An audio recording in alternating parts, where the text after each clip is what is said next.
UDA Holdings Berhad, we have over 4 decades experience in commercial and residential property development and asset management throughout Malaysia. We have been primarily involved in the development of new townships, public housing, recreation facilities, hotels, commercial centers and industrial premises which are from affordable to luxury. At UDA, we are committed to building a sustainable future together.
Welcome to Otta Plus.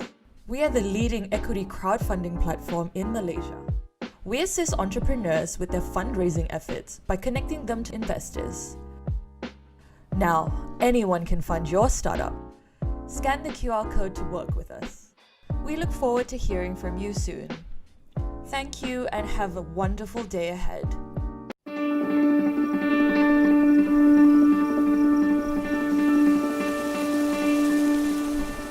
For me, it's about integrity, dedication, and leading by example.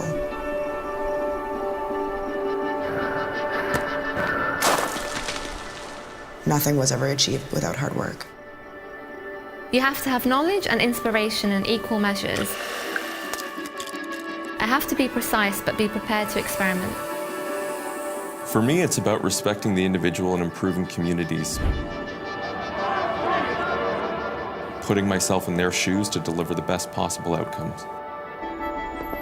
It allows me to be creative in an area that I'm passionate about, seeking the facts and providing insight.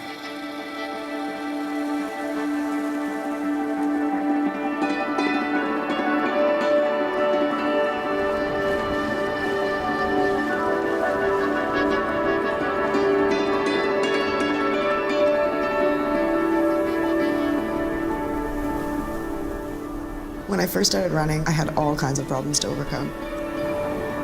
I had to work hard to teach myself never to give up.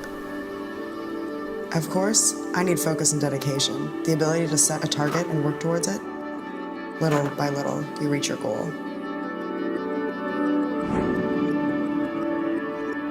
When I'm baking, I'm intrigued by having a problem to solve. The key values that cross over between baking and work are innovation, dedication, and the ability to connect with others. What fascinates me most is how food can bring people together. For me, it all starts with curiosity. I seek knowledge, then act to provide answers and support.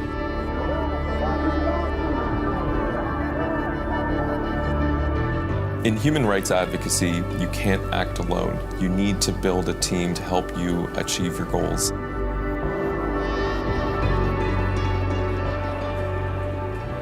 I'm a perfectionist. It's about finding the perfect cup of coffee and learning about what makes it so. And then it's about taking all the information and insight and presenting it to people in a helpful way that is useful for them.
A very good evening and welcome back. My name is Wani and I am your MC for the day. Before we begin, I would like to remind you on the house rules.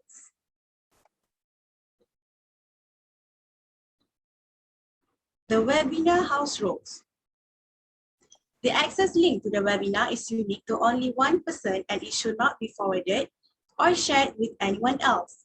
Close all apps, browsers, and emails to minimize your internet bandwidth. Participants' microphone will be muted to minimize disruption to the audio quality. No part of the e-material may be reproduced in any form, stored in a retrieval system, transmitted by any means, electronically or mechanically, photocopied or recorded without the prior permission of the author or the company. Without further ado, we shall now move into our last roundtable discussion titled Know Your Business Getaway to the West. The panelists are Mr. Doros is a regular speaker at international conferences in Cyprus and abroad on international tax planning and corporate law. He has extensive experience in company, tax, and commercial law matters, and he heads the corporate and commercial team. He served as a member of the Cyprus Competition Committee.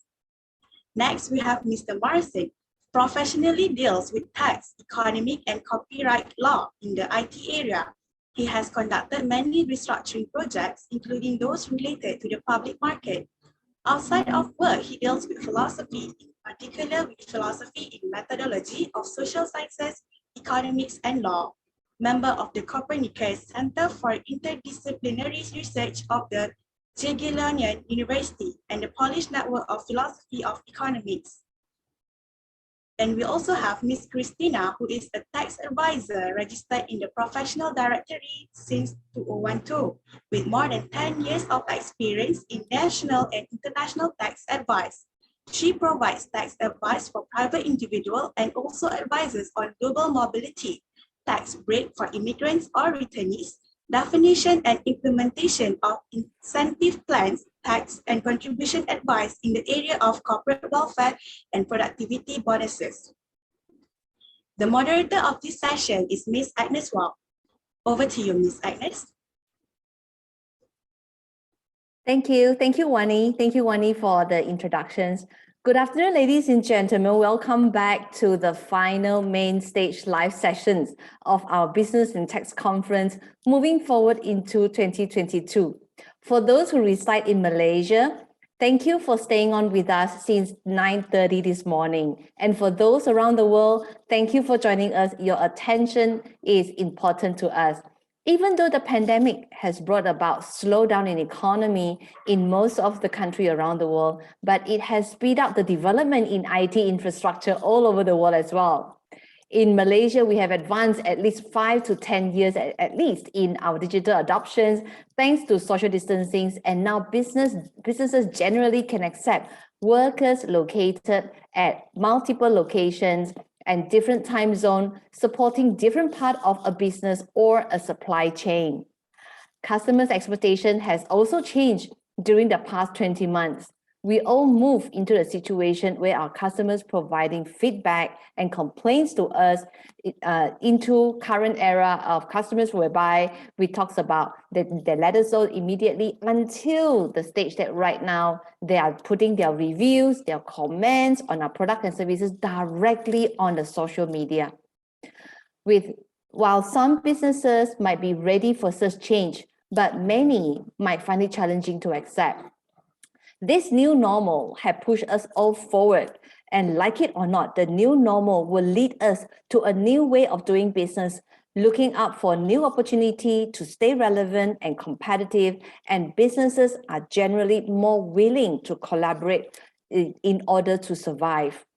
Acknowledging such change, ladies and gentlemen, for the first time, this annual conference has attempted to cover topics beyond Malaysia, to include ASEAN, to include East, as well as Midwest, and now we are moving into the European nation, the West, with the aim to provide you with the information and knowledge you need to branch out from your current state and into the future. It is our honor to have with us 3 distinguished panelists, Mr. Doris from Cyprus, Mr. Marcin from Poland, Ms. Christina from Italy, to spend the next 2 hours with us to share business and tax information in the West. Without further ado, I will now pass the floor to Mr. Doris from Cyprus. Mr. Doris.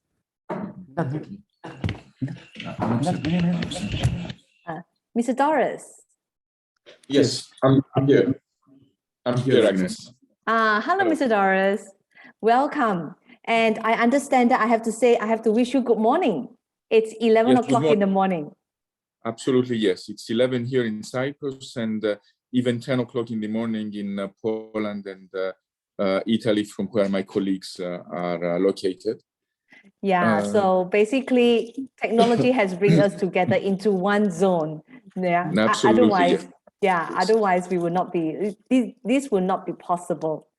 Okay, Mr. Doris, do you want me to help you to do the file share, or you are okay with your team?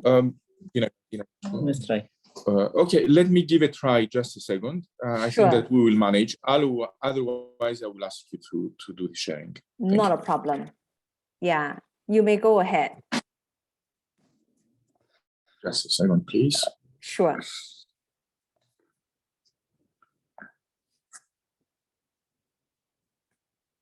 Ladies and gentlemen, please be patient about the this particular event, and we still have 2 important hours to learn the information forward.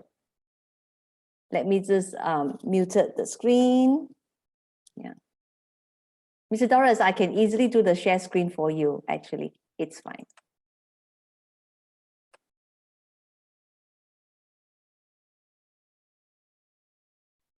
Sorry, you are muted at the moment, Mr. Doris. Can you see my screen or not yet? No, I can't. Okay. Never mind. Maybe okay, what so I would... can you please do it for me? It will be easier. Yeah, okay, sure, I'll much. do that. Okay. Hold on a second. Thank you. Okay. Very good. Thank you very much. So can we go to the next one, please, Agnes? So I would like to start the presentation about my home country, which is Cyprus, through a map, because this is important, I believe, in order to understand how our country works. Cyprus is an independent state since 1960. Before that, it was a British colony, so therefore we've got we've inherited from that era the British legal system, which is a very positive aspect of our system regarding the attraction of foreign investment. Cyprus is an independent country, approximately the size of Lebanon, or 1/3 of the size of Belgium. It's 10,000 square kilometers. It is situated very close to the Middle East. It is situated a 40 minutes flight from Israel, Tel Aviv, a 20 minutes flight from Beirut, and 1 hour and a half flight from Athens. So this country has the particularity of being a member of the European Union since 2004, but also to be geographically very close to the Middle East. It is easily accessible from Asia through the Gulf air companies, airlines. For example, it is less than 4 hours flight from Dubai or Qatar. And then by flying 6 or 7 hours from Dubai or Qatar, most of the Asian centers are accessible through there. Can I have the next slide, please, Agnes? Thank you.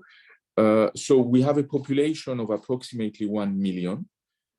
We have adopted the euro currency in 2008.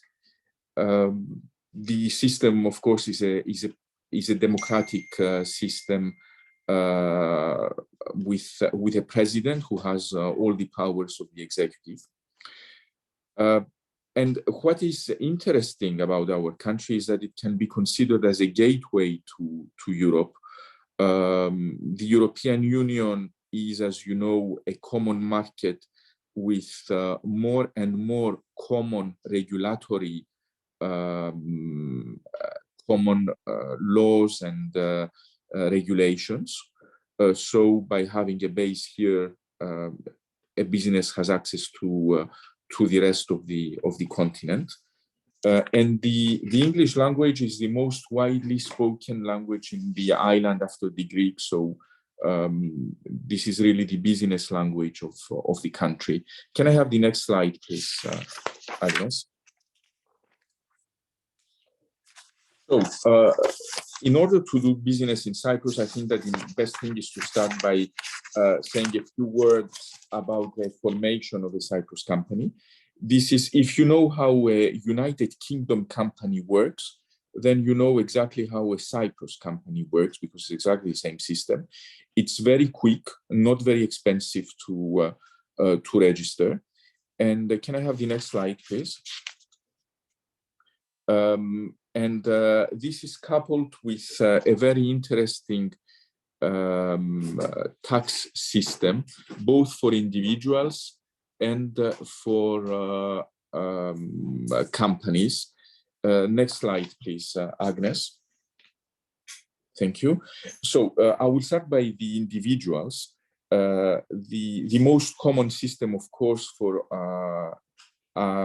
getting the Cyprus tax residence as an individual is to pass 180 days in Cyprus per year, which is 6 months and 1 day.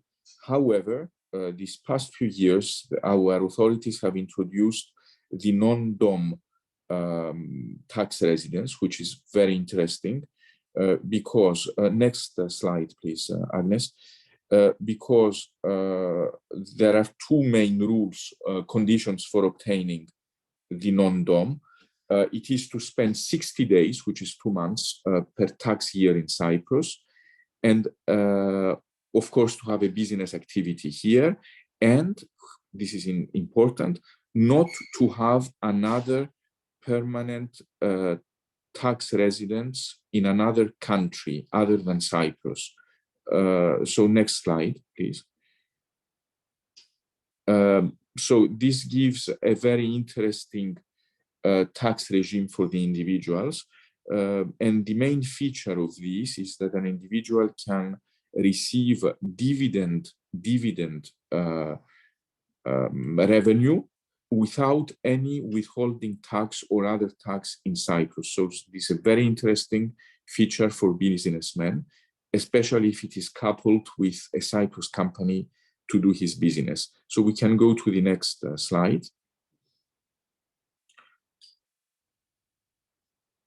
So here we can summarize the advantages of a non-domiciled tax resident. It's no tax on dividend income, no tax on interest income, and no tax on rental income. All this works for the first 17 years of domicile in Cyprus. So we can have the next slide, please. Now, let's go to the Cyprus company. The Cyprus company has one of the lowest tax rates on profits in the European Union. It's 12.5% on profits. And it has another very interesting feature. It is that income received by a Cyprus company as dividend from its subsidiaries is not taxable at the level of the company, but is not taxable also at the level of its shareholders when the shareholders are foreigners. So we can imagine, and this is very common indeed, a company being used as the holding of a group. And in that case, income from the subsidiaries will be received by the Cyprus company and not taxed, and then distributed to the shareholders, again with no tax. So this is one of the main features of our tax system in Cyprus. Can we go to the next, please, slide? Next one, because this is too detailed.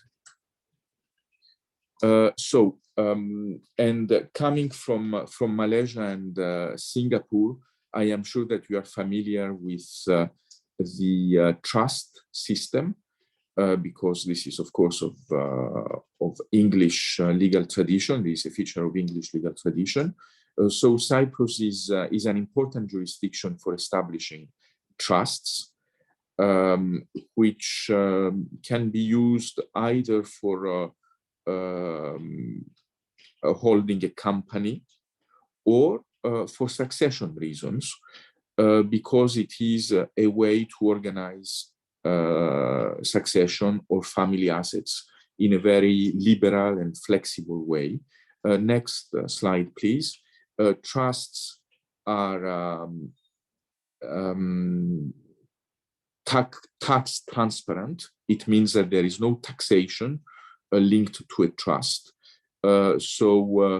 If the main asset of the trust is a Cyprus company, for example, then the rules, as we have discussed them a few minutes ago about the dividends, apply. So we can imagine a holding company holding a company group or a business, a Cyprus company, and then behind that, a trust, in order to make arrangements from the beginning for succession or other matters in a very flexible and liberal way. We can go to the next slide, please, Agnes. So with this we have already discussed, so we can go to the next. So, as I said in my introduction, the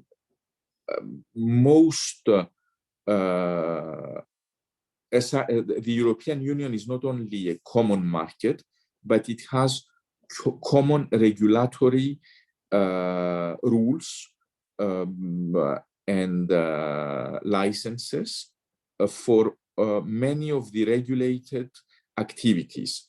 Regulated activities are banks, for example, a bank which is licensed in Cyprus or in Poland or in Italy can have bank operations and maintain bank businesses all over the European Union.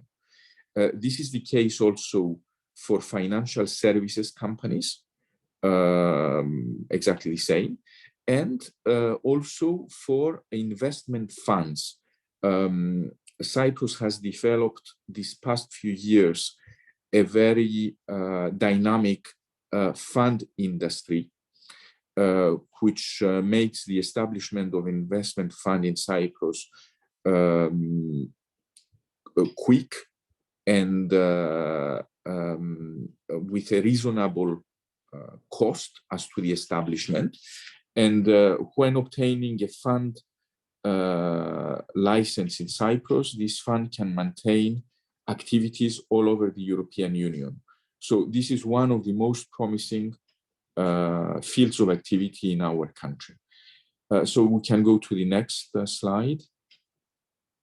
Then we can go again to the next slide because we have discussed already about this. Now, another very dynamic field of activity in my country, which is linked to the very good weather, because we are located in the southern part of the Mediterranean Sea, and also related to the fact that for a population of about 1 million, we used to receive, before, of course, the COVID crisis, 3.4 million tourists per year. So tourism is one of the main activities in this country, along with services and shipping. One of these very dynamic fields of activity is immovable property. Acquiring an immovable property in Cyprus is easy. There is a very wide variety of immovable property on the market, and it is relatively cheap. Most prices are included between 2,000 euro to 3,000 euro per square meter. With 300 or 350,000 euros, somebody can acquire a good-sized apartment or small house. And this is a very dynamic field because many foreigners purchase here as an investment or as a holiday house. We can go to the next slide. So just to give another information about the immovable property, being a member of the European Union and providing the security to investments that the European Union gives, this past 10 or 12 years, the island has received huge amounts of investment in immovable properties from foreign investment funds. So it is now very common to see big hotels or marinas or shopping malls being either built or sold by foreign investment funds. Now, there are two very interesting immigration schemes which are currently in place, and I will finish by describing what the future is about immigration schemes. There is the Cyprus Permanent Residence Program, which gives the right to an investor and his dependents to acquire permanent residence in Cyprus by buying a new home of 300,000 euros or investing in an investment fund for the same amount of money. So this is a very easy and very quick procedure because in about 2 months, somebody can buy his company and receive the permanent residence. And then there is a very, let's say, old scheme, because it's been around for maybe at least 30 years, I mean, since I'm a lawyer at least, which is giving the right to people from third countries who are not citizens of the European Union, for example, for people from Malaysia, for example, in this case, to set up a business here, and through this business to get the right to obtain work permits and residence permit for its top managers, its middle managers, and other key personnel which are specialists of areas which are not commonly found in Cyprus. So it is a very good scheme. There are many companies who have established their operations here through this. Many tens of thousands of people work in these companies. And this past 2 years, we've received several companies from the United Kingdom, which because of the Brexit have moved their headquarters here, and who did this easily and happily because the legal system is very similar with that of the United Kingdom. And also we've received many companies from Lebanon, from our, let's say, region here, from Lebanon, because of all the political problems which Lebanon has. Many companies have transferred their operations here this past year, and several companies, big companies from Israel, because they wanted to set a foot in the European market, and as they are only a couple of 100 kilometers away from here, it was the obvious thing to do. So we can go to the next slide. So the Cyprus government has announced a very ambitious new action plan for January 2022, the aim of which is to attract businesses as a whole and a big, let's say, number of high earning individuals in order to enhance the population and the market. We can go to the next slide, please. So there will be a one-stop shop point organized by the state for setting up a company, registering it with VAT, Social Security, and obtaining the immigration and work permits. So this is going to be ready until January. Next slide, please.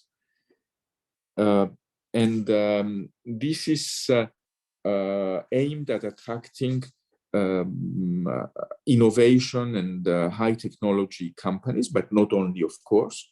And there is a minimum gross salary for the people who are going to receive these work permits of 2,500 euros per month. So this is aimed mainly at skilled or highly skilled personnel. There is still under discussion the possibility, and I hope it will go through, of granting collective work and permit visas to the staff of a company which chooses to move its operations here. And we can move to the next slide.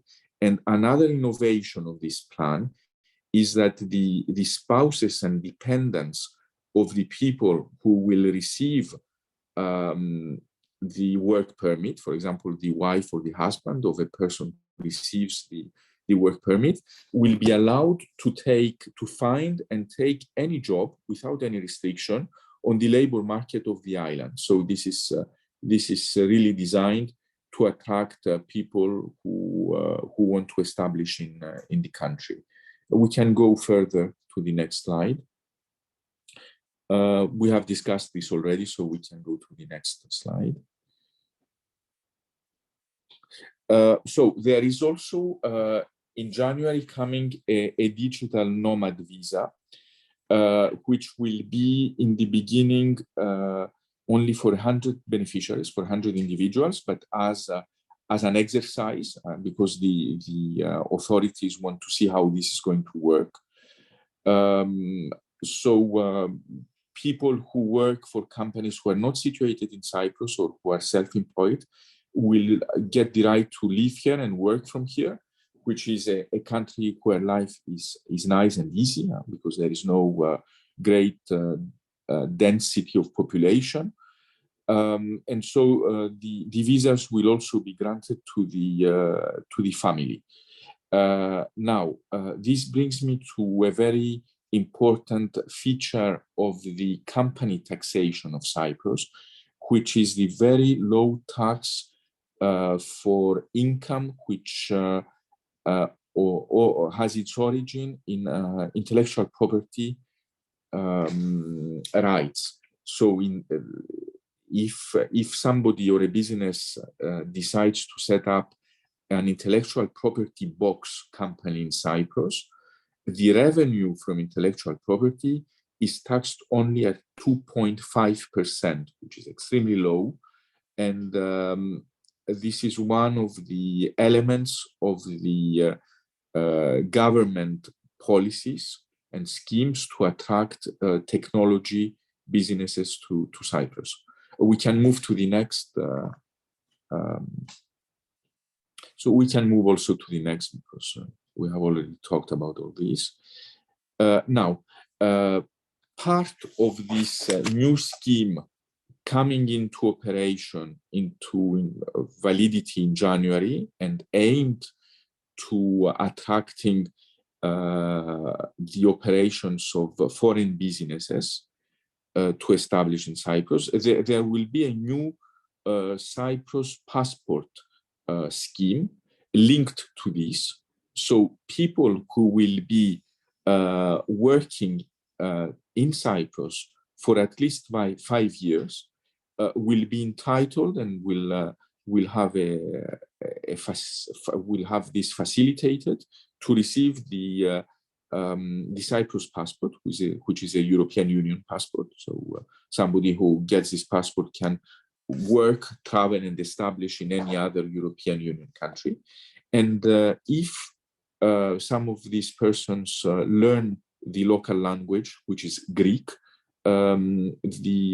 the period will be reduced from 5 to 4 years. So this is interesting, and we're expecting to see this coming into force next year. We can go to the next slide. So of course, the anti-money laundering rules are the same all over Europe because this is a European legislation, and the same rules apply everywhere, and this is the case in Cyprus. So we can go to the next slide. There is no restrictions on currency or transfer of money from one country to another, or exchanging currencies here. This is the same in all European Union countries. And so this is the case also in Cyprus. The transfer of currencies and money is free. We can go to the next slide.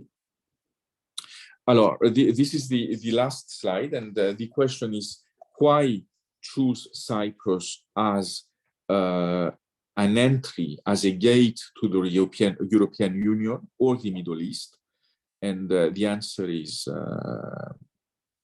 very simple. Doing business here is easy. It is relatively cheap. It is quick, and the environment is business friendly. Life is good, is easy. It is easily accessible from Europe, the Middle East, and Asia.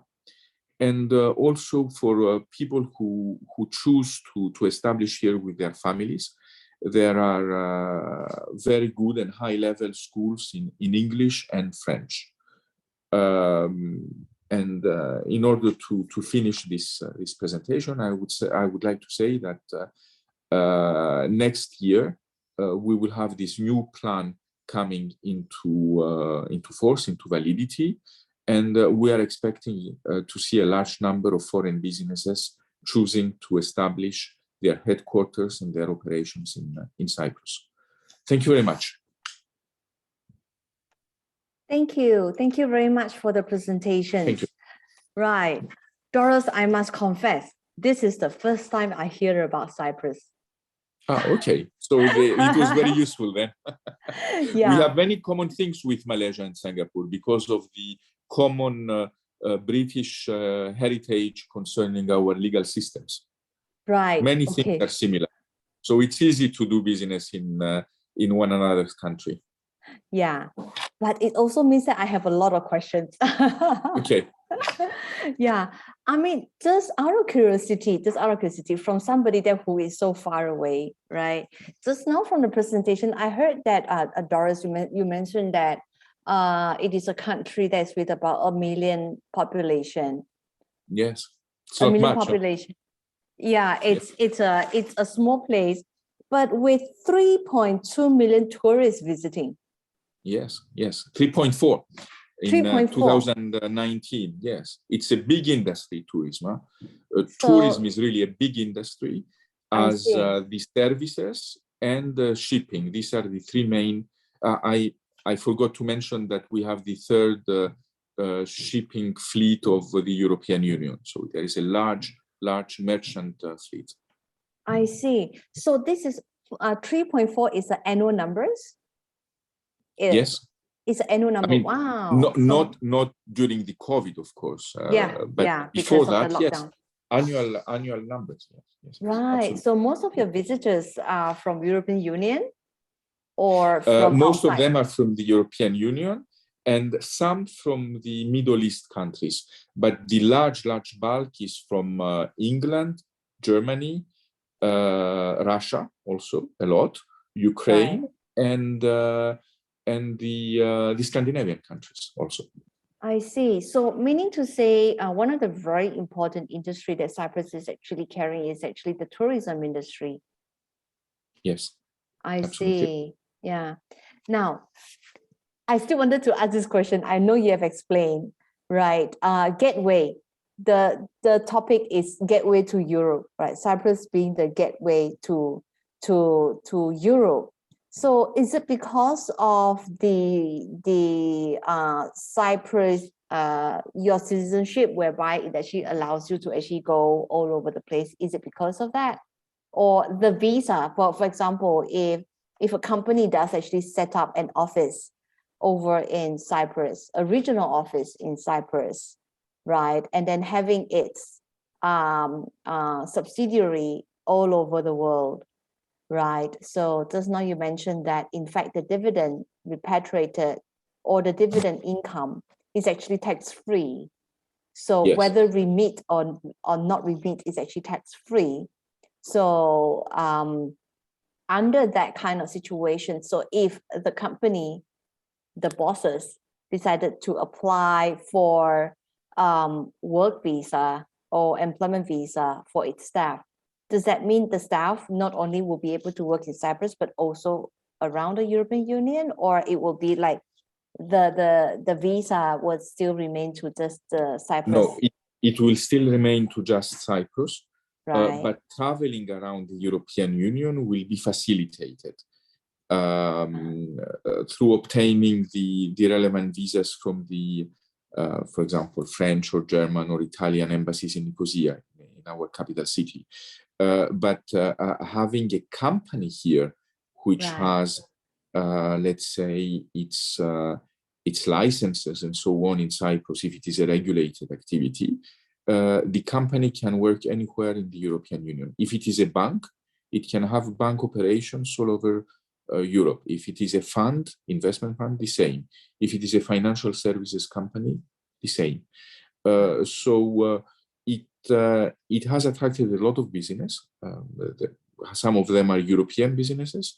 Some other are coming from the Middle East. And I believe that this is going to be the big thing here for us, for our field of activity in the coming 2-3 years. Right. So the relocations of regional office are mainly seeing companies that's actually within the European Union, or does the country actually expecting like foreign company relocating as well? No, we are expecting foreign companies, both. And we are receiving quite a few foreign companies. As I mentioned, these past years, we've seen many businesses coming here from the neighboring countries in order to set foot in the European Union. And this is very common to see Israeli companies, for example, operating through here to the rest of the European Union. So the reason why they're operating through Cyprus is because of the talent pool or because of the tax legislations? And so there are many reasons. I mean, thank you for this question because it's a very good one. There are many reasons. One is it's part of the common market of the European Union. So this is maybe the main one. It's part of the VAT, value-added tax of the European Union. So it's interesting for a business to operate through an entity which is already in the VAT system of the European Union. Life is good, which is important. I mean, weather is nice. There is the sea. I'm in the capital, but the sea is only 30 minutes away from here, the beach, and the forested mountains are also 30 minutes away. So this makes life, the quality of life is high. And the taxation, of course, regime is very favorable, and the business environment is easy. It's easy, but we are part of the European Union, and we are applying the same rules of anti-money laundering as in all the other European countries. So this gives security to a business. And just now you mentioned that in order to grant a work permit, the salary is 2,005 minimum euro. Is it? In the new scheme, in the new scheme, it is 2,500. In the old scheme, we can see middle management get, but which is not going to go away. I mean, the old scheme is going to stay, but there will be no collective visas in that case. We can see people obtaining a visa and work permit for 1,500 per year.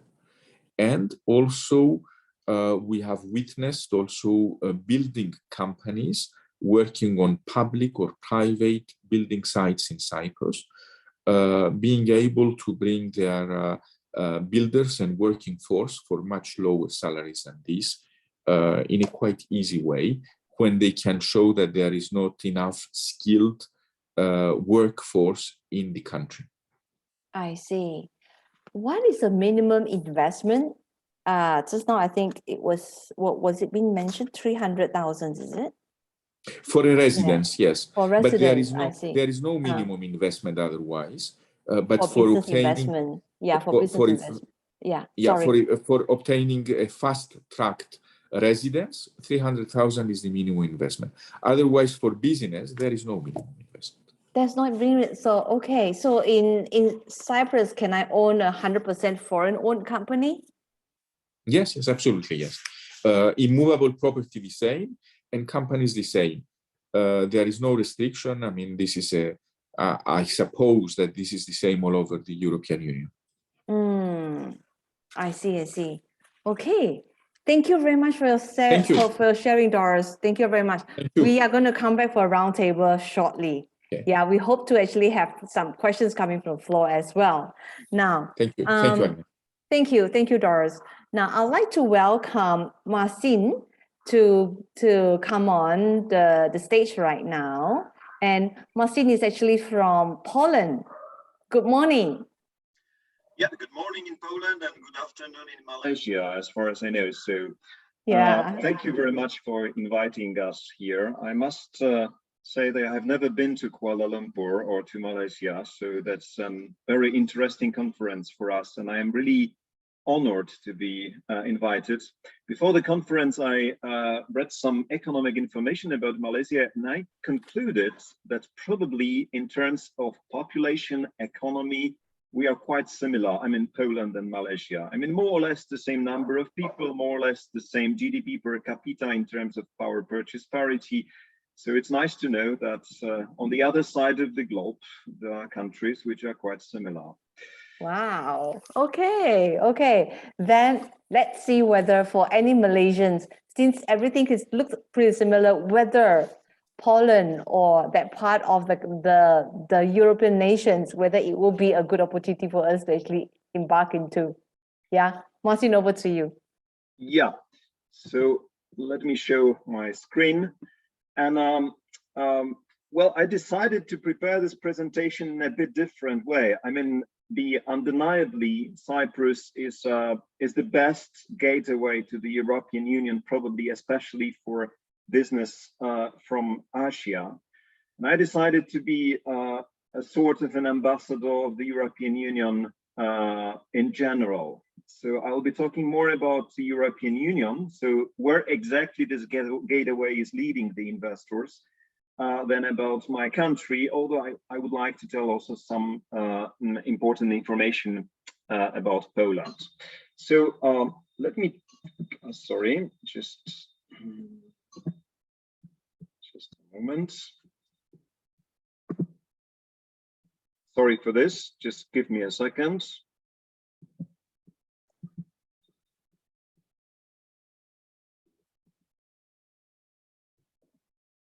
Agnes, can you see my screen now? Yes, I can. I can see your screen. Yeah. Okay, great. So, and is it good visibility? Because I got an impression that now it's better. It should be better now. Okay, well, yeah. So first of all, I decided to present a map of Europe because this so-called European Union and single market is actually a mess. And for somebody who is not living here and who is not familiar with all the peculiarities of the countries, it really looked like a mess. So although we say that it's sort of a single market, so you need to be aware that there are a lot of peculiarities between the countries. And on the map, you can see that there are the old countries, which are the members of the European Union. Italy belongs to the old countries. They are the new countries of the European Union, and there are still differences between the new and old countries. And Poland and Cyprus is an example of countries who joined the European Union after 2004. And there are countries who exited, like Great Britain, who is marked here in a different color. And there are countries which do not belong to the European Union, like Iceland, Norway, and Switzerland, but they are part of the common market, we may say, and they are part of the Schengen area. The most important features of the European Union is that it is a single market, and we have the common principles of free movement of people, goods, services, and capital. But it's still the market where each country has their separate law and separate regulation. There is a common policy on trade, on agriculture, on fisheries and regional development. But in case of common foreign and security policy, this area is restricted to the member states. So, and if anyone is thinking about investing in European Union, so he or she needs to be also aware that there is a different companies law, the different commercial and different civil law in member states. So for instance, when Doris was talking about the Cyprus as being the former member of the Commonwealth and former colony of Great Britain. So in Cyprus, you can meet the regulation which is generally based on the common law. But in case of Italy and Poland, we are on a continent and the law is completely different from that one which is met in Cyprus. Our law is more like in Germany. And in each country, the law is a little bit different. We have a different labor law. We have a different legal requirements regarding the employment conditions, which also needs to be taken into account. There are different regulations regarding the minimum salary, for instance, in each country. What is unified and what was already mentioned by Doris is the indirect taxation, so namely this value-added tax. But you need to also be aware that there are different rates. So although we have the same system of value-added taxation, we have a different rates, and in each country the rates are other. We have a different tax anti-avoidance measures in each country. And although in each country there is a separate jurisdiction, the good news is that the court rulings are commonly enforceable. So once there is a dispute between two companies in Europe and the dispute is resolved by the court on Cyprus, this verdict will be commonly enforceable in any other country of the European Union without any specific problems. And what is also common is the so-called standard for automatic exchange of financial account information. So something which we call CRS, Common Reporting Standard. So you need also to be aware. So once you establish the bank account in one country of the European Union, most probably this information will be spread along all other countries if they are somehow linked to the residency of the ultimate beneficial owners or of the company. So another peculiarity in the European Union is that we quite commonly speak about euro as the currency which is used in the European Union. But I think that everybody who is thinking about investing in the European Union needs to be aware that the euro is not commonly applied, not in each country. So you can see here that in most of the country, which are marked in a blue color, the euro is used. And the euro is also used in Cyprus, but it's not used in Poland. So we have our own currency, which is actually Polish zloty. And I have just learned before our conference that the currency exchange for Polish zloty and Malaysian ringgit is almost the same. So whenever I'll be telling something in Polish zloty, so we can easily calculate that in Malaysian ringgit, because the currency exchange rate is almost the same. But in other countries like Czech Republic, like Sweden, you can also meet the different currency, which is not euro. There are also countries which adopted euro, like Bulgaria, for instance, or Montenegro. Montenegro is not the country who's the member of the European Union, but they are using the same currency. The Schengen area, which was also mentioned by Doris, most of the countries of the European Union are in the Schengen area, which means that you can travel between the countries without any border control. I mean, there's almost no border. So if you want to travel from Poland to Italy, nobody will be disturbing you. You can cross all the borders without any control. Of course, during the COVID time, there used to be the border controls because the officials, they were simply checking if the people have the valid COVID tests, for instance. So sometimes these border controls are introduced again, but in principle in Schengen area, you can travel freely. But for instance, Cyprus is not in a Schengen area. So whenever you come to Cyprus, there always be the control of our passports or documents at the airports. There are also other countries who are the members of the European Union, but they are not the members of the Schengen area, like Ireland or Romania, Bulgaria, or Croatia. But there are also countries like Norway or Switzerland or Iceland who are in the Schengen area, but they are not in a European Union. Taxation in EU. So now we are in the most important topic As I mentioned previously, each country has its own system of income taxation. So you learned something about how the taxes look like in Cyprus, which is really very beneficial for companies. But on the slide on your left-hand side, you can see in a different color the tax rates in a different countries. The income tax rate for company is the highest in France. And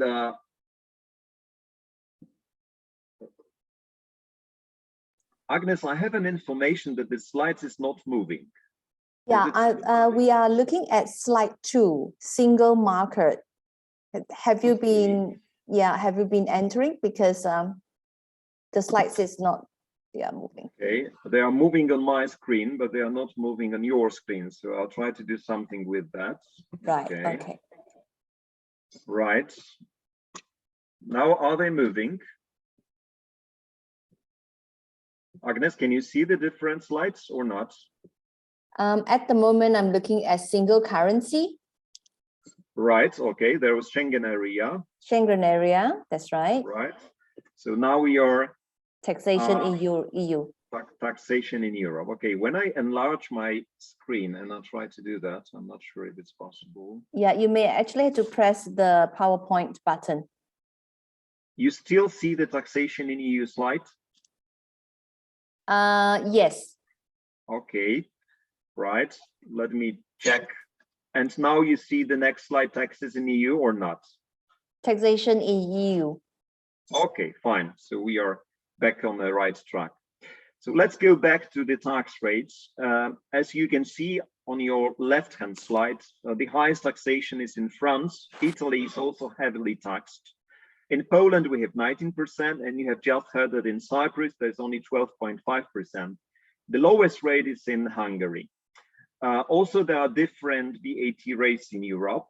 The highest taxation, contrary to the former slide, is in Hungary, which is 27%. And the lowest taxation is, as far as I know, in Luxembourg, is only 17%. On your right-hand side, you can see the real property taxes in Europe. They are in principle negligible. I mean, in neither country, the taxes are higher than 1.5%. And generally, the concept of the wealth taxes in Europe is not very commonly applied. There is only a few countries who uses the wealth taxation. Right. So main feature of this taxation, as I mentioned before, the corporate income tax has a different rates and rules, but there are several EU exemptions. So there is no taxes on capital transfer between member states. There is so-called parent subsidiary exemption. So whenever you have a holding company, let me give you an example on Cyprus, and you have subsidiaries in another European countries. So any transfer between those companies, which refers to dividend, interest, and royalties, usually will be free from any additional taxation like withholding tax. And what is also common in European Union is common reporting standard and exchange of information about the company's bank account and financial activities, so that the authorities in each country are able to track what the company is doing in each of the member states. What is harmonized highly is the value-added taxation, so tax on sale of goods and services. There are different rates in each country, but generally the rules are the same. So there is the European Union directives, which is entirely implemented. The regulation in reference to VAT is very complicated and usually is connected to many traps for companies and for investors. And what I would like to say to attract your attention is that I think that VAT tax is a holy tax in the European Union because it's responsible for more than 50% of incomes to the state budget of the member states. So the authorities are very sensitive about this taxation. Normally, they severely inspect the companies whether they comply with the regulations or not. And the VAT taxation is also based on the common automatic exchange of information between the member states. I remember once the history when we were collaborating with the company legal company of Doris from Cyprus, and we received an inquiry from our tax authorities regarding the invoices that we received from his company. So they automatically knew that there are some invoices and there are some taxations following those invoices. So this system really works, and you need to be cautious about that. Okay, Marcy, maybe I'll help you to do the share screen because the screen is not moving. Maybe I'll help you to do the share screen. Yeah, that probably will help. Okay, hold on, just give me a minute. Okay. Okay, so could you please show the next slides? Right, okay. You can see the next slide now, Poland. Now, again, I mean, the next one. I see the taxes in Europe, main features. So could you show the next slide? The IP box? Yeah, that there was one in between probably.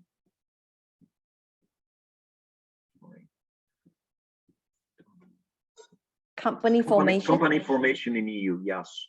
So Doris, tell something about the company formation. So is it visible now, this company formation? Yes, I believe. The team. No, I don't see it on your screen. You don't see on my screen? No, I don't see it on your screen. The question is what the spectators are seeing now, because I have no idea. Currently, I'm actually the company formation for EU. The team of our team, can you please let us know whether? Okay. If I move to the next screen, Cyrus, did you see the screen moves? Okay. I don't see the screen moves. So. Yeah. So I think we have a little bit of problem with the shared screen just now. Like when you do the shared screen, we don't see the screen move. So we probably have to like share it and then take it down and share it and take it down. Yeah. And then while we try to fix to see what's actually it's happening. Try to share only the slide instead of window. Okay. Yeah. So I believe that you can see now the company formation in EU. I can see. Okay, good. So generally speaking, Doris already told us about it. The company formation is in Europe, in most of the countries, usually very quick and simple. In Poland, for instance, it's even possible to register the company over the internet. So it usually takes no more than 24 hours. It's a bit more complicated when we have the foreign investors, but we can overcome almost all of the obstacles. And then in some other countries from the eastern side of the European Union, they also implemented the system of registering the company over the internet.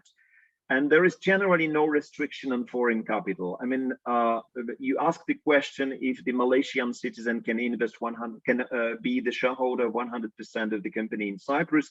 Yes, she can, and it's also the case in all other countries of the European Union. So there's almost no restrictions, if there are any restrictions. So they usually refer to special businesses like financial service or arms industry. The VAT registration is a must. I mean, it's not a must legally, but if you want to do any business in Europe without the VAT registration, whatever you purchase, whatever you buy in Europe will be very costly because there will be no right for tax credits. So, and this is sometimes a little bit more troublesome because the authorities are usually inspecting whether the company is really an active business or it's not just a hub for hiding some other activities. And banking service are usually accessible very easy for companies and for individuals, but you need to be prepared that because of anti-money laundering procedures, sometimes the banks are required to check what are the sources of the capital, what are the sources of income, what are the prospects of the company. So something that we say, know your client policy, KYC. And you need also to fulfill all the papers regarding the FATCA. This is the United States requirement, and the papers regarding the common reporting standard. Okay, so next slide. I'll try to do it. Agnes, I believe that I'm a little bit over my time. Am I? It's okay. Yeah, you can complete your slides. Okay. Yeah, we can go into the highlights. Yeah. of the presentation. Just now we are at slide 9, and then I think there are 3 slides. Just give me a moment, it's a bit more complicated. Okay, so now you see probably the main feature of the holding company in EU. And Dora's already told about it, that the main features, it is, if you want to establish the business in European Union, and if you want to be active in many different countries in European Union, generally, it's very advantageous to have one holding company. While choosing the location for this company in Europe, because there are so many peculiarities, the main features that you need to take into account is low income tax rate, no withholding tax on outgoing dividends, interest and royalties, capital gains exemption, quality of auxiliary services, extensive network of double tax treaties, and EU membership. And typically chosen jurisdiction is actually Cyprus, Malta, but beyond Cyprus also Malta, Luxembourg, and Ireland. And if anyone is more interested, I can tell something more about this kind of jurisdiction, but this is the very typical situation. I was, at the end of my presentation, I was supposed to tell something more about IP Box. Doris also already mentioned about this. And I picked up just one of the very particular incentive, which is common in not only in Cyprus, but in many other countries of the European Union, including even Italy. So I believe that you can see the map and the countries which are marked in green, they are applying this IP Box regime. What briefly speaking means that you can reduce your tax rate like in Cyprus to 2.5% effectively when you have any incomes coming out of the patent rights, software, trademarks, utilities design or models or things like that. There are many differences in a particular countries regarding this IP Box. And the last slide which I presented, which I don't intend actually to go into the details, is something like a comparison between Cyprus and Poland, how this IP Box may work. And the main difference is, as you can see, is the effective tax rate, which is 2.5% in Cyprus and 5% in Poland. But there are also differences in how the tax rate is reached, because in Cyprus it's usually by the reduction of the tax base, while in Poland there is a qualified income to which the 5% tax rate is applied. Okay, let me finish then. I'm sorry for all the interruptions regarding these slides. I hope that it was not my fault. No, at all, don't worry. Sometimes we need to have a little bit of unplanned situation to make it interesting. Yeah, Marcia. Absolutely. As a philosopher, I can agree. Yeah. Okay. Just wanted to check, what are the challenges, at the same time the opportunity, when European Union working as one single market or community, but at the same time having your own independent laws and policies? Is it confusing? Yeah, it's very much confusing. I mean, it's very much confusing. So when you are living here, when you are doing business here, so the businessmen and the people who live here are more or less familiar with all those mess which is creating by the European Union. And in principle, I would say, because I belong to the country, when I was born, the country was, of course, not the member of the European Union. We joined the European Union in 2004. So, I mean, I and Doros, we have a very peculiar perspective. So we can compare how our country looks like when we were not the member of the Union and how it looks like after we are the member of the Union. And I can say, generally, there are opportunities and advantages. Even if I'm talking about the mess, if you understand the mess, you see that there's a lot of opportunities, especially for business. So the development, the economic development of Poland after 2004 is really terrific.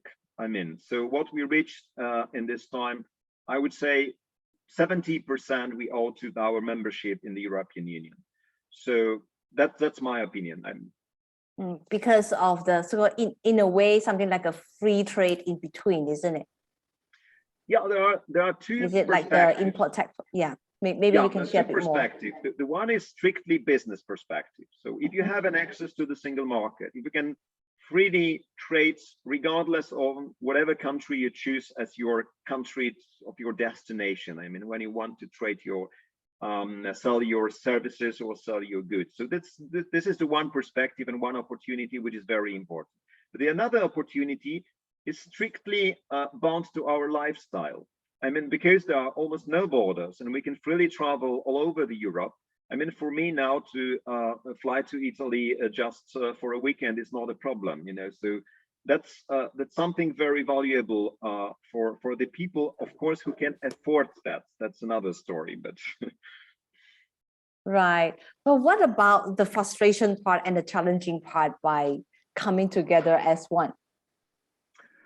Well, there is a lot of challenges which can frustrate the people who are doing business here. I think that the funny story is that, for instance, this value-added tax, which is highly harmonized in the European Union, it should be used as a one common law, actually works different in different countries. Let me give you an example. I have a lot of clients in our law firm who invested heavily in Italy. And they bought the real estates. They decided to buy a hotel and to invest in a vacation resort. And they expected that the tax credit in VAT will be working more or less the same way like in Poland. Nothing more false, actually, because in Italy, you need to wait for your tax credit about 2 years. That's the practice. And in Poland, 60 days. You know, so you have the same law, but the law is applied in a completely different way in a different country, and you need somehow to find yourself in this mess. The another story is, which I told you, is that once you have the legal verdict in one country, it's in principle enforceable in another country.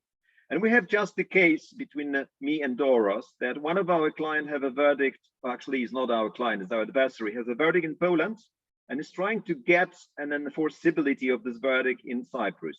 And it happens that it's not so easy, actually. So the law is easy, but the practice is a little bit more different. Okay, thank you very much. Now, I'd like to keep some of my other questions to our roundtable discussion later on. So perfect. Allow me to welcome Christina. Thank you very much, Marcin, for the presentation just now. Christina from Italy. Hi, good morning. Good morning, everybody. Nice to meet you, and good morning from Italy, let's say, to you. Over to you, Christina. What's your time zone right now? What time is it in Italy? Yeah, now it's 11 o'clock in the morning. On a Saturday morning. So okay. We are in the morning here. So good morning to everybody from Italy. Today, unfortunately, the sun is not shining, as mostly in Italy. So, but we are very well here. So, okay. Thank you, first of all. Thank you, Agnes, for your invitation. I'm very honored to be part of this conference. Thank you very much. So let me start. I think you should see my screen now. As I said, mostly in Italy, the sun is shining. We have seaside beaches in Italy. We have good food in Italy. So everybody knows Italy in this way, let's say. But nevertheless, even if we have all these beautiful things in Italy, the government, Italian government, decided that we need some new incentive and benefits in Italy in order to attract human capital to Italy. That is what I would like to present to you today. So we have some measures in Italy to attract human capital, and we will now see together which measures are these. First of all, we have a tax regime called high net worth individual regime. This is a tax regime which started in 2017, and it allows individuals who are tax resident in Italy to pay a flat tax rate of 100,000 euros instead of ordinary taxes on all the income which is earned abroad or which is held abroad. Italian income will be still taxable at ordinary rates, but any income held abroad is not taxed at ordinary rate, but only, let's say, with the 100,000 euro flat tax rate. What is the condition in order to apply for this regime? The condition is that the individual had been a non-tax resident individual in Italy at least 9 of the 10 tax years preceding the application. Which income is included in this regime? We said any income with only one exception. The only one exception is capital gain realized on sale of qualified shares or participation held for a 5-year period. There are also exemptions if you apply for this regime. If you fall under this regime, you do not have any fulfillment in relation to the financial monitoring obligation on foreign assets. You do not need to pay the wealth tax on financial assets and real estate held abroad, and you are exempted from inheritance and gift tax. The regime is applicable based on an option you make on the tax return, on the annual tax return, and it could be applied for a maximum of 15 years. But you can choose also to apply it for 1 year only or for 2 years only, and tend to pay, let's say, the other years on ordinary tax rates.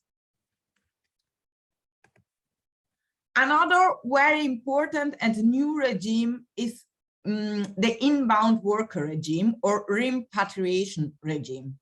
It is a regime for all individuals who had been non-tax resident individuals for at least 2 tax years before moving to Italy, and who would start in Italy a working activity, employment activity, self-employment activity, independent activity.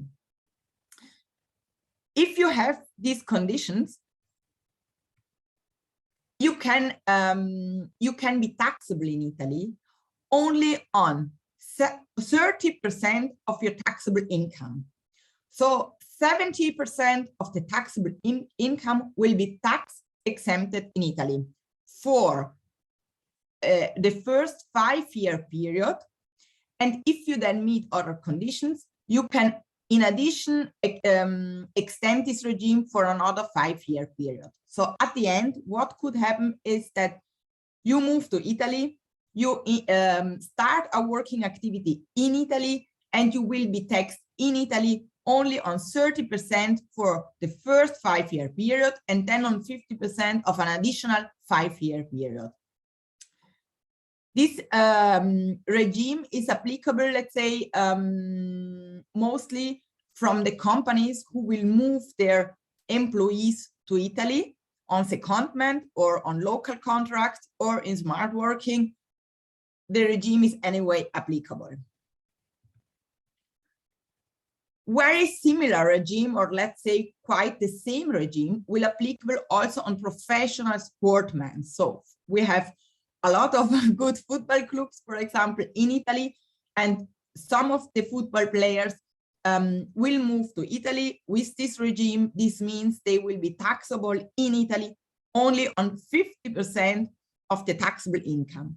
The only difference between the professional sportsmen and the other inbound workers is that the professional sportsmen, in order to apply for this regime, need to pay a let's say a tax in order to opt for this regime. And this tax or this contribution is 0.5% of the taxable income. And another very new regime is for those individuals who held foreign pension income. So individuals who would like to move to Italy in order to retire, for example, in Italy, if they move to Italy to certain municipalities of the south, they will be taxable on any foreign income only with a flat rate of 7%. Of course, these individuals need to be non-tax resident before they move to Italy for at least 5 tax years, and the regime is applicable for 10 years. The only thing they need to pay is the 7% flat rate. These are the most important regime we actually have in Italy for individuals moving to Italy. these are new regimes, and what we saw in these years is that very high or a lot of individuals are indeed moving to Italy based on this regime. But of course, in order to move to Italy with, let's say, if you are a non-European citizen, you need to have a visa. We have a lot of visas, of course, which you can apply for in order to enter to Italy. There are the employment visas, there are the business visas, there are the students visas, but we have two new visas in order to enter to Italy, which I would tell you now. One of these visa, one of these visa is the investor visa. This is a visa for all these individuals who would like to invest in Italy. The fact is that the government provides a very easy procedure and less strict requirements in order to apply for this visa in respect to other ones. So in order to get this visa, you need to stay in Italy or you need to invest in Italy in the following way. Either 2 million in government pounds, which must be maintained for at least 2 years.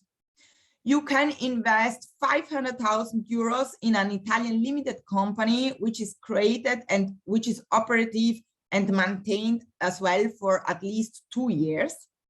You can invest 250,000 euros in Italian innovative startup companies, and it need, of course, to maintain for at least 2 years. Or you can invest 1 million in a philanthropic initiative in order to support a project of public interest in the sector of culture, instruction, immigration management, or scientific research.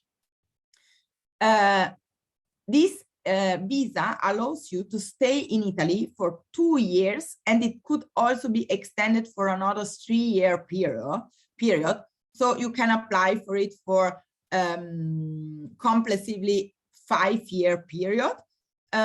It is then possible, of course, to apply for the permit of stay in Italy, and then after 10 years, you can also apply for it for the Italian citizenship.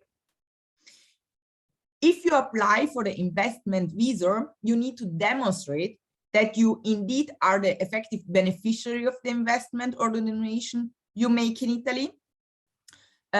You need to carry out the investment within 3 months of the date of entry in Italy.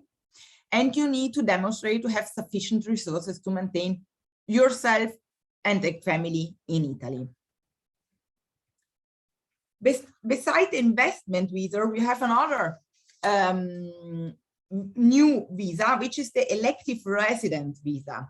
The elective resident visa is a visa which allows you to enter in Italy for a long period without having any employment. So you do not need to invest, you do not need to work in Italy. You can move to Italy and you can apply for this visa.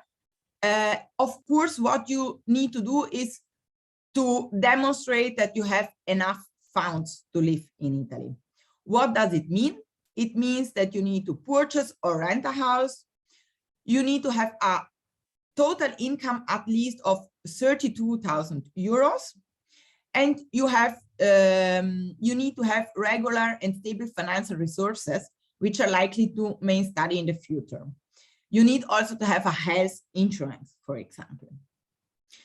So as you can see, we have good and attractive tax regimes in Italy, and also the way to Italy, the way to come to Italy is easier as it was in the past. So we are very happy if non-European individuals would move to Italy.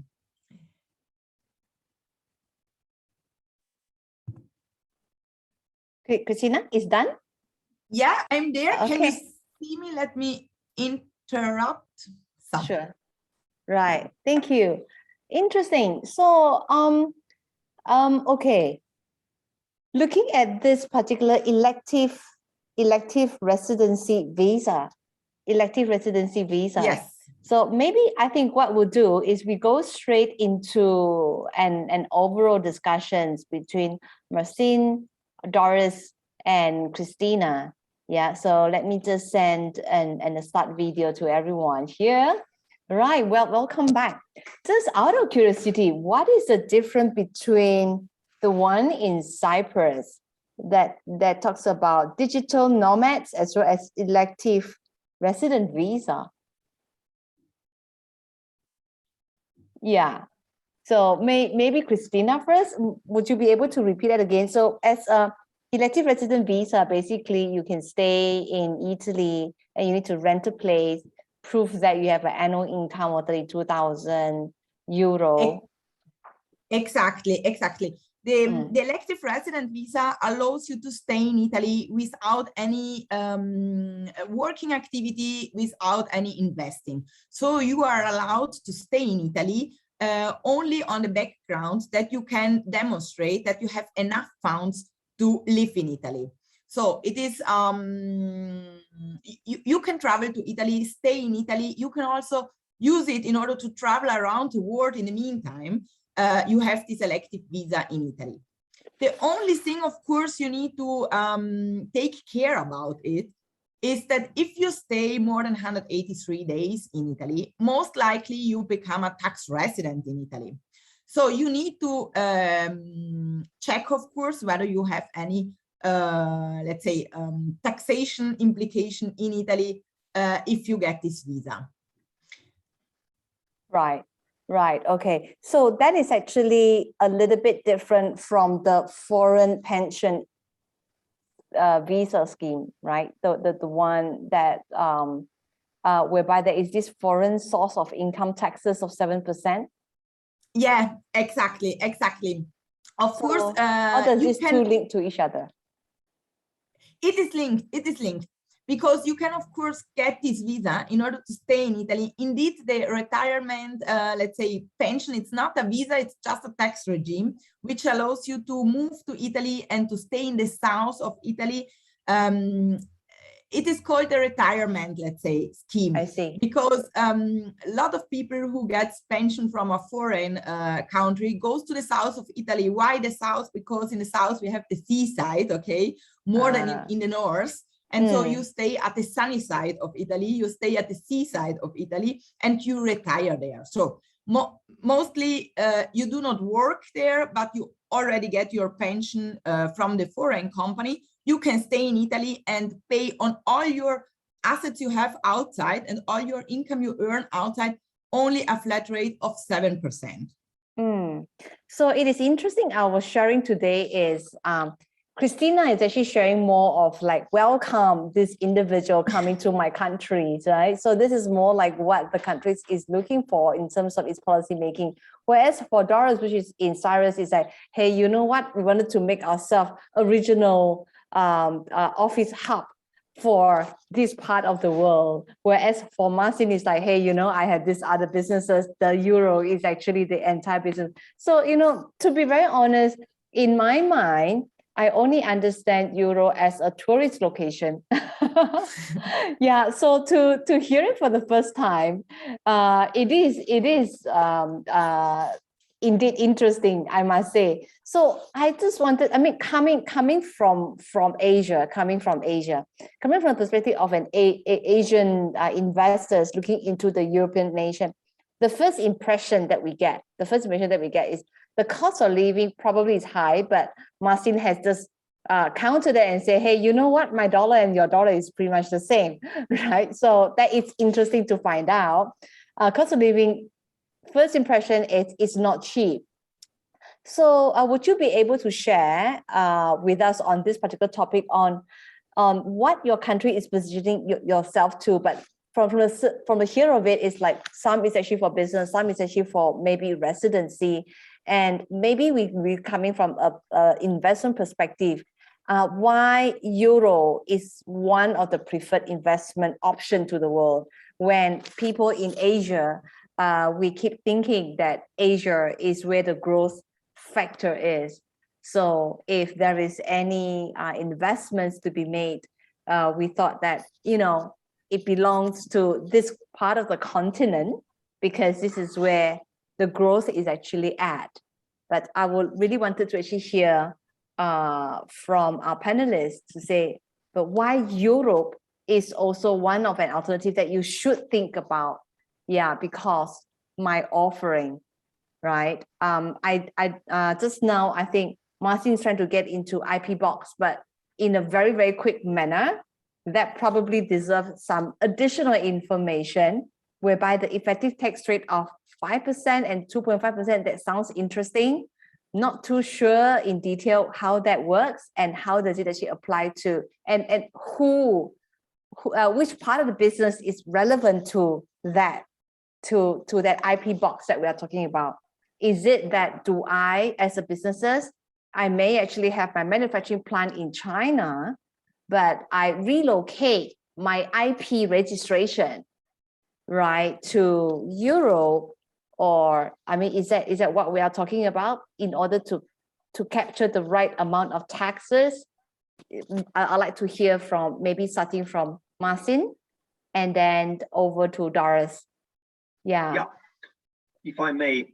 So going straightly to the IP box regime and to this regulation. So if you as an investor are thinking about establishing the business in Europe in order to sell some sort of intellectual property rights to another market, honestly, it doesn't make sense. I mean, there are another financial paradises all over the world, and especially in Asia, which are much better if you wanted to establish your IP business, and selling this IP business to China, to Hong Kong, or Hong Kong is a paradise. But if you are asking about what are the investments prospects for the possible investors in Europe, so I would say, and I would emphasize it, it's a huge consumers market. I mean, it's over 300 million of people, and most of them, with some exceptions, are rich consumers. So the truth is that investment in Europe is attractive if you are thinking about this market and about these consumers as a clients for the businessmen from Asia. And we are already the clients, because what we are purchasing in Europe are mostly coming from Asia. So most of the products that we are buying here in Europe are coming from Asia. So I think, and from a different countries, I've just told at the beginning that I've never been to Kuala Lumpur, but probably I will have an opportunity because one of the Polish company is going to overtake some businesses in Malaysia with manufacturing some rubber goods, So there are the Asia is a market which are manufacturing goods which are there selling in Europe. And then if you are talking about the IP box, so it's more or less the same story. I mean, there are 300 million of consumers who are very interested in purchasing the digital services in the internet, and sometimes when they are purchasing that from the companies which are formed in Hong Kong, Singapore, or Malaysia, it's a bit troublesome because the Europe is very sensitive on taxing properly those services which are sold to the consumers which are in Europe. So it's much better to establish the business in Europe and sell this services to the consumer through the European company. And if you know that there is an IP box regime in Cyprus, Poland, Italy, and another country, it's easier to choose the right jurisdiction to tax the services properly at a very low rate. So in a way, if I am actually in Asia and I wanted to venture or tap my market, my consumer market all the way in Europe, in fact, to actually have a Europe presence company, it probably is important, number one, for logistic distribution purposes, for customer service, probably for, but also because of the image of the fact that it actually go through the Europe company and get into the market. Is that what, Marcin, you're trying to explain? Yes, exactly. If you would like to sell your especially digital services, highly sophisticated on the European market, I think that it would be very problematic to sell it from the Asian company, because at the end, it will be anyway taxed in Europe, or even some countries are blocking the access to the websites now, if the services are not taxed in Europe. So I think that introduction to the European market is much more easier when you do it through the European company, European established company. I see, because that allows a single market trading in a way. Yeah, so let us go to Doris to see, is there anything to add on that particular note? Thank you, Agnes. I fully agree, of course, with Marcin that any company willing to develop an operation within the European Union should do this with a European company. It will be much easier because all this is designed in order to allow the free movement of services and merchandise and people, and it free for the businesses and people who are already within this common market. So this is the main reason, of course. And another reason is that the legal system of the European countries and the European Union as a whole offers stability and protection of investments and of rights of the businesses and people involved. So I think these are the main reasons. I see. Christina, anything to add? I fully agree as well. I think Marcin and Doris have said everything. I only would add that perhaps another reason is also just very easy, a cultural reason. So at the end, it will be much more easier to do it in the same country, let's say. So I agree fully with them, yes. Yeah, so I may actually have a market that I could export in, but that exportation instead of directly from Malaysia, for example, maybe a consideration of having one company over in Europe and use that company to penetrate into the Euro market may actually be a lot more acceptable to the market as opposed to a direct importation into the market. Interesting. Now, let's go to the questions that has been posted. There's a question that comes in to say, if I set up a company in any country in Europe, in the European nation, European Union, does that mean that I could conduct business freely in the whole of European Union? Is that what it means? Yeah, anybody want to try taking on those questions? Any takers? Marcin? Yeah, I was talking about the European Union in general, so I think that I'm the one to answer the question. Yeah. Yes, of course, it works. This is exactly how the single market works. So if you form the company on Cyprus, so you can trade through the company in each other country of the European Union. But you need also to remember that sometimes it's a bit more problematic. I mean, there are still differences between the countries. And although we have an experience with the Cypriot company which formed a branch in Poland, and we had also an experience with the Austrian company, for instance, forming a branch in Italy, it's sometimes because of the cultural reasons which Christina mentioned, it's easier to form the company in a jurisdiction which is the final and jurisdiction for the investor. So for instance, if you wanted to invest in a real estate in Italy, I think that it's easier to form the company in Italy than to establish the branch, because more or less, if you wanted to establish the branch, you still need to be registered for VAT purposes in Italy. You still need to register the branch in an official court register. So you have formally the same company, but you have not less formalities establishing the business in another country. I mean, it's still possible. You can do that without any problems. But you know, there is a difference between trading or rendering services and having a branch. So if you are just selling the digital service all over the Europe, that was an example that came to my mind at the beginning. You don't need to have a company in each location. It doesn't make sense. So it's better to form the company in one of the countries which has this IP box regime, like for instance, Cyprus, and you can freely sell those services all over the Europe. And there is the regime which is called one-stop box, which allows you to tax the VAT rates, which is applicable in each country with one company. There you go. So if you are providing IT or digital services, or maybe even an e-commerce, you probably wanted to consider housing it is in a country whereby that country legislation promote that particular sector, and then allows that. Would you be able to give us a little bit more information about the IP box? Exactly which type of principal activity we are talking about? Is it intellectual property, or or is it because if it's intellectual property, then we pretty much talk about royalty. Yeah. So Martin, would you be able to? Again, me, I'm sorry. I'm monopolizing the discussion. I'm not sure it's a good solution, but nevertheless, with some sort of jealousy, I may say that the IP box in Cyprus is much better than in Poland. So I envy you, Doros, that you have such a good regulations. On the other hand, I would say the IP box in Italy is not so advantageous because the tax rate is a bit higher. But nevertheless, in each country, this regime works a bit different, and the most extensive is in Cyprus. I mean, so each kind of intellectual property, I mean, patents, software, trademarks, whatever can be licensed and whatever can have some royalties, is considered to be the source of the qualified income.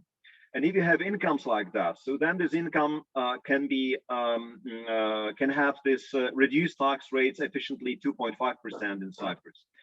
The only difference between Cyprus and Poland, which needs to be emphasized, is that in Poland, you can also say that if you are selling the products, the goods, I mean, not the digital services, but the goods, and you say the part of the value of these goods is ascribed to the intellectual property rights, to patents.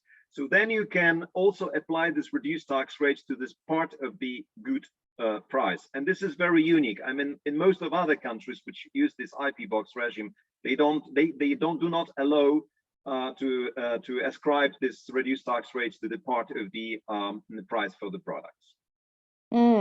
Because the IP box is definitely interesting. I would say most countries, maybe in Asia, even though we are promoting IT related or innovations, R&D innovations or whatever developments, but like in Malaysia, it's actually promoted through grants, funding supports, things like that.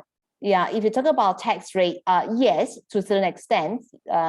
But however, if you are talking about something that may be a lot more mature already, probably certain tax structures can actually be looked into. Yeah. Doris, anything to add about the IP box or anything relating to what else that a little island country or 1 million people it's able to do to the rest of the world? I'm going to say that this time I'm jealous of Marcin's jurisdiction because of this possibility of selling the products as a result of the IP with the same tax regime, which is not the case here. So that was an interesting information that I got today. I didn't have it. Now, what I wanted to say is that our country has designed its system and its tax system in order to make it attractive for foreign businessmen. Of course, as in all countries, there are sometimes difficulties and delays sometimes and so on. Of course, it's the same everywhere. But in general, this small country has designed its system in order to be attractive to foreign businessmen. And one of the features also is doing business here with reasonable cost and high level professionals. I would like to give as an example that the big four accounting firms have a big presence here, with one of them having more than 1,000 people working on the island, and another one more than 600,000 people. So much of these very attractive tax regimes have been designed by them and promoted towards the authorities by these four companies. Wow. So this is why that very often we see what other countries do, what are the needs, and we adapt. Yeah, I see. Now there is a question coming in that is if we set up company in European Union, EU, under foreign ownership, what would the panelists advise for a new investor that thinking to come to EU to invest? what would be the advice for somebody who wanted to own a company or set up a company within the EU under foreign ownership? Also, what are the things that the foreign investor need to be careful of? Yeah, maybe I'll start from Doris this time. Okay, then over thank to you, Christina. Agnes. Yeah, all right. Thank you very much. But I will just follow what Marcin has mentioned a few minutes ago, that when you have a direct investment in one of the 27 countries of the European Union, for example, holding an apartment or a property in Italy, or an industrial business unit in Poland, or a holiday villa on the Côte d'Azur in France, it's better to use a local company always, because the people involved in the transaction are familiar with this local company, the land registry, the tax authorities, and so on. So it's better to use a local company. But then this local company can belong to a holding, which is very often registered in one of the 4 or 5 more interesting tax jurisdictions of the European Union. One of them is Cyprus, and in order to get all the benefits. So this is one way to do it, to have the holding in one of these countries. And then there are a lot of traps, as Marcin has said, through the VAT. The VAT legislation is a very tricky one, and someone has to be very careful about that. And also the customs are very tricky, because, for example, in order to, I would not mention the name of a very well-known company selling goods through the internet, but if you buy from one of these subsidiaries which is established in France or Germany, and you buy in any other country, there are no customs duties. But if you buy from the subsidiary which is in America, in the United States, then when the goods will go through the border, you will pay also customs duty. So it's a common market, but there are particularities in every country, and one should be very careful about that. Right. Okay. Christina, on these questions by this participants?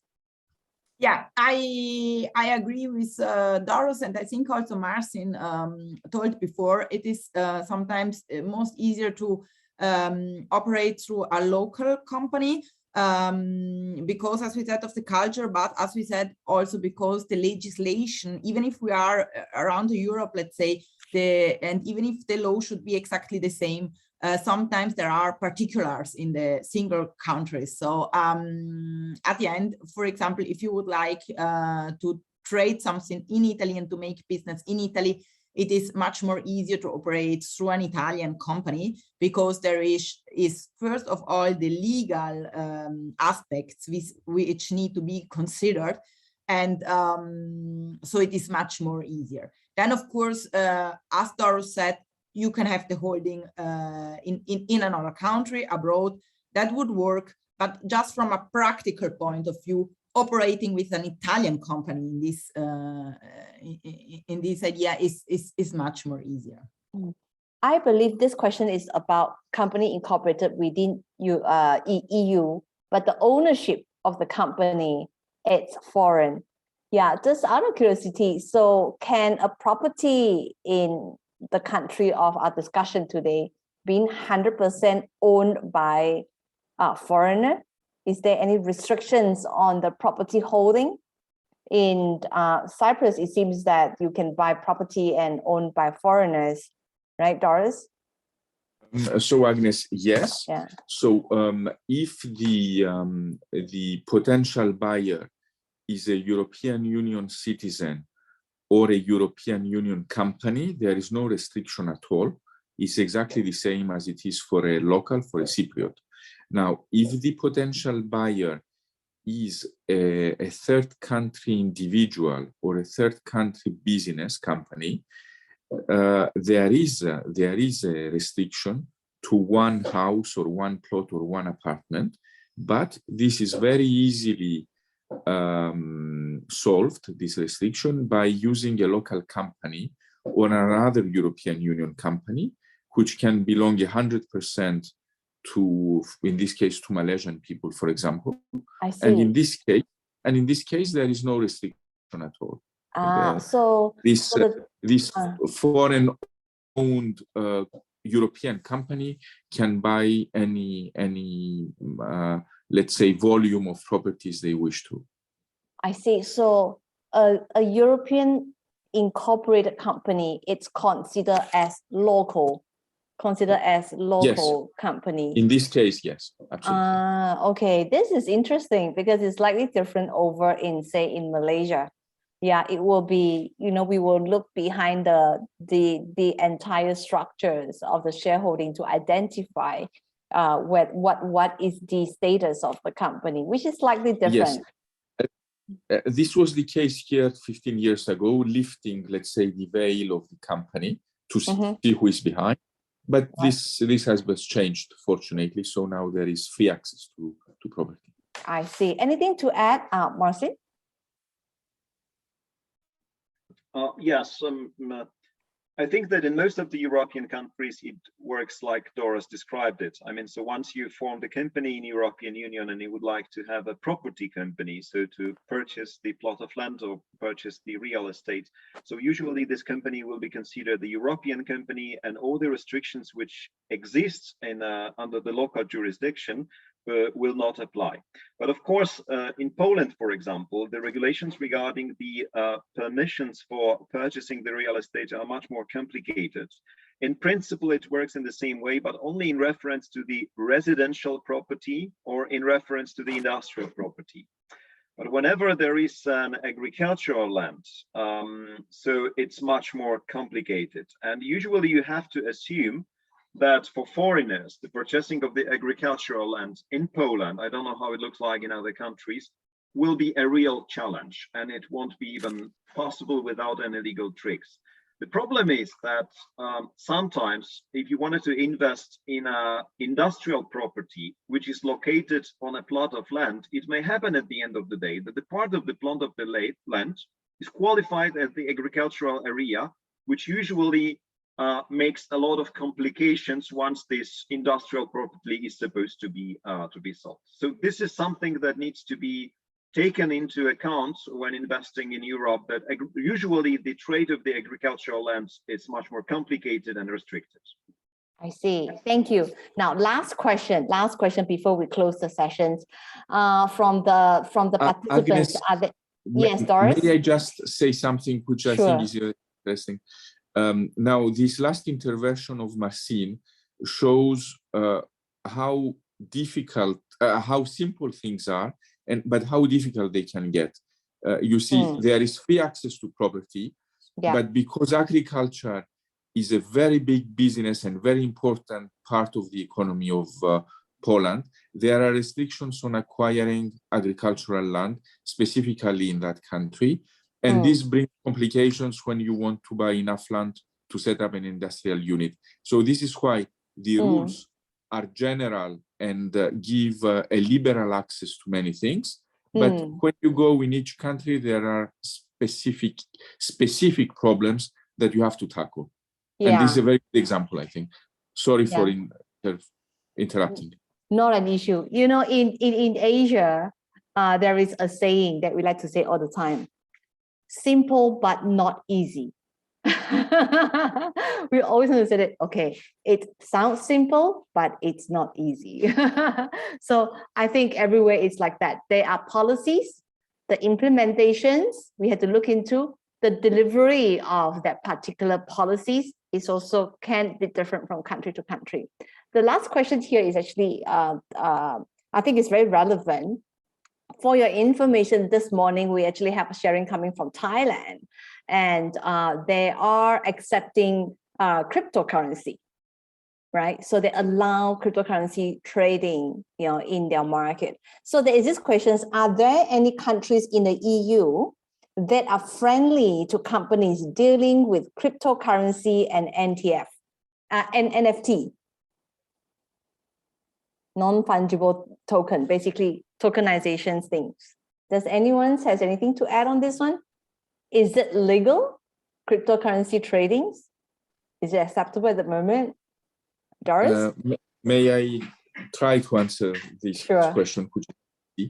I don't know what happens in other European Union countries, but in my country, the authorities have declared that they will start up opening to cryptocurrencies. There is a circular of the Cyprus Stocks and Exchange Commission on this, but it's very difficult. And we haven't seen in practice yet how this is going to work. So there is the wish, the declared wish of opening to this type of currency, but we still have to see in practice how it's going to work next year. But I am not aware of what happens in other European countries. Yeah. Marcy? We were trying to make the review through the jurisdiction in Europe about a couple of months ago because some of our clients were interested in investing in cryptocurrency. And what I can say is that there is some regime which is pretty friendly in Malta. But when I say that the regime is friendly, it simply means that there are some opportunities to form the company to trade the cryptocurrency and to have it taxed not at the highest possible rate. In Poland, of course, it's legal. In principle, in European Union, if you are trading the cryptocurrency, it's legal. Some countries have some specific regulations regarding how it should be taxed. You have incomes coming out of the cryptocurrency, and that's the case in Poland. But generally speaking, there is no special regulations regarding this market. And sometimes if there are regulations, and especially in reference to the tokens, which are hiding in the background some financial instruments. So this regulations means additional restrictions, because in principle, trading financial instruments in Europe is strictly regulated. So Cyprus is a good example because there are a lot of financial companies which are trading the financial instruments. So the only thing that European Commission is now taking care about is that those tokens cannot be the gateway to trading the financial instruments without being regulated. Right, thank you. Christina? Yes, in Italy, it is legal as well, as Marcin said, also as in Poland. We have a high tax rate on that. We are just starting dealing with it. The tax authorities have recently clarified and is issuing circular letters in order to clarify how to treat with crypto values. And we will see what happens, because as Marcin said before, in Italy, we have some tax assessments only 4 years after we pay taxes. So at the end, we still need to see what happens in the future. Yeah, thank you, thank you. This morning we had a similar question as well, right? And I was sharing with the earlier panel as well. Businesses is always, or any creations of any products or services, or in this case, a currency, an alternative to trading instruments. Yeah, it's always a situation of innovation come first and only regulation is going to come later, right? So we all have to go through that process. And I think governments to governments, everyone is waiting for somebody else to start and then to actually see how do we modify and improve upon. So, but having said that, business still have to go on, whether you like it or not. Crypto is there. This e-money is there, the fintech is there, the blockchain, everything is there, whether it's regulated or not regulated. I think it's there. That is actually one of the very big challenge that the policymaker is actually having. But thank you very much, everyone, for your sharing today. Would I be able to get everybody to do a 1-minute closing remarks, right, to our audience today as to why Europe? Yeah, why Poland? Why Europe? Why Cyprus? Why Italy? Right. So maybe I'll start from Doris. So why Europe? Because it's a nearly $500 million market of high-level earning and middle classes who have a high purchasing power, because it is a unified market for many reasons, and because it's a safe market for many reasons. And it is an area of the globe where the level of life and the quality of life is very high. So these are the main reasons, I believe. Thank you, Doris. Marcin? Thank you. Yeah, I think that I didn't tell a lot about Poland during my presentation. So maybe just closing this topic, I will say a few words about this country. At the beginning, I've already thought that the Poland is similar to Malaysia. And why Europe? Doris explained. Why Poland? I think that it needs to be emphasized that it's probably the cheapest countries in the European Union in terms of cost of living. So you can, of course, we earn a bit less than in other countries, but still, if you compare the purchase power parity with the salary which is paid here to what you can buy through the salary, it's probably still the cheapest countries. So the cost of accommodation, and it's still the country which is full of relatively young people, although we are still graying like the other part of Europe, relatively young people who are pretty well educated. So if you need a good staff and you need the cheap employment, it's still Poland. Thank you. Thank you. Thank you. Christina? Thank you. I would say Italy, because it is really a country where the life is, there's very a good lifestyle, and therefore, and also tax benefits and incentives. So of course it makes sense to invest in Italy and to live in Italy as well. Right. I think I've been open-minded by Europe this past 2 hours. You know, it is like you can select the best location for you to choose your residency, and you can choose another country pretty much when it comes to your regional office, etc. But the market is the entire 300 million Europeans and consumers who are, like what Marcin is saying, these are people who are able to spend the money on. So in any businesses, we look for people who can actually consume, right? In order for us to actually earn all the income. So thank you very much for everybody who actually listening in and stay up until now. It's pretty much our dinner time in Malaysia already. So thank you so much for staying on. It has been a wonderful 3 days. We are still having our replay. Yeah, for those who's listening, please take the opportunity to listen to the replay. Some of the replay highlights of the previous day talks is also within the Hopin Expo, and we will be doing this replay as well, maybe at 8 p.m. onwards or something like that. And everything about this event will actually come to a wonderful end of 12 midnight tonight, right? So the expo rooms is actually open. The replay is there, right? I hope all the participants continue to take advantage of it. And I hope the information that we have shared for the past 3 days, all right, it has been very useful. It's been very useful for you to plan ahead for the year 2022.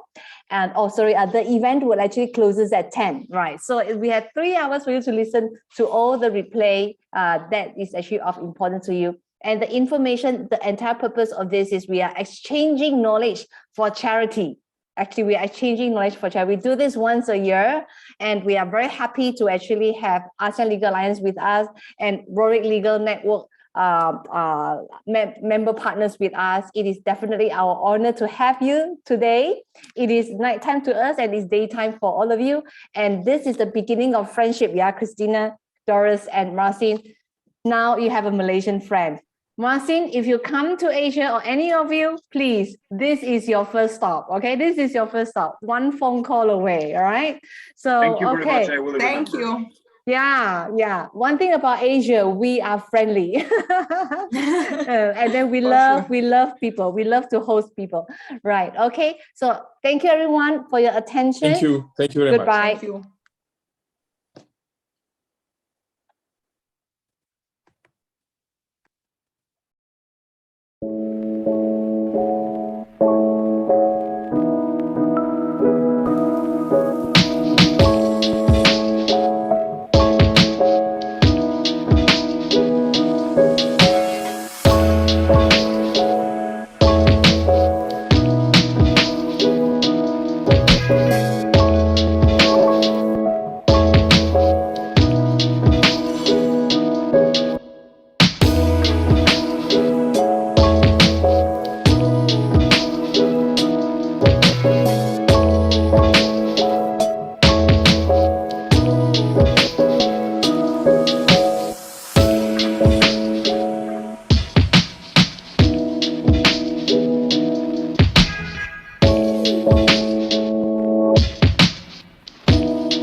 Uda Holdings Berhad, we have over 4 decades experience in commercial and residential property development and asset management throughout Malaysia.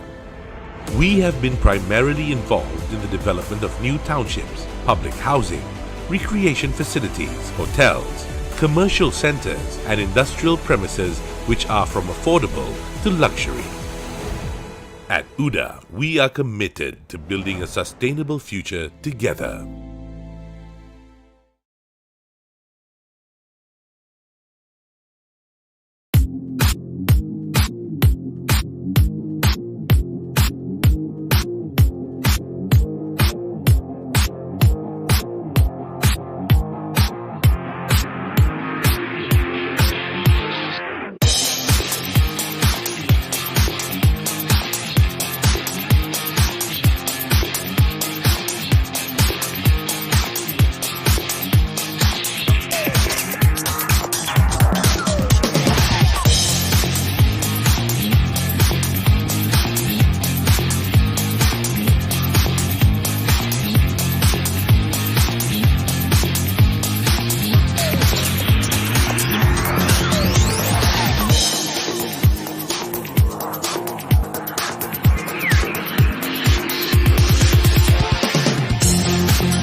Now it is my great pleasure to extend a warm welcome to all delegates, including international delegates, attending the 34th edition of MIEM Marek Summit 2020.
The one that the sharing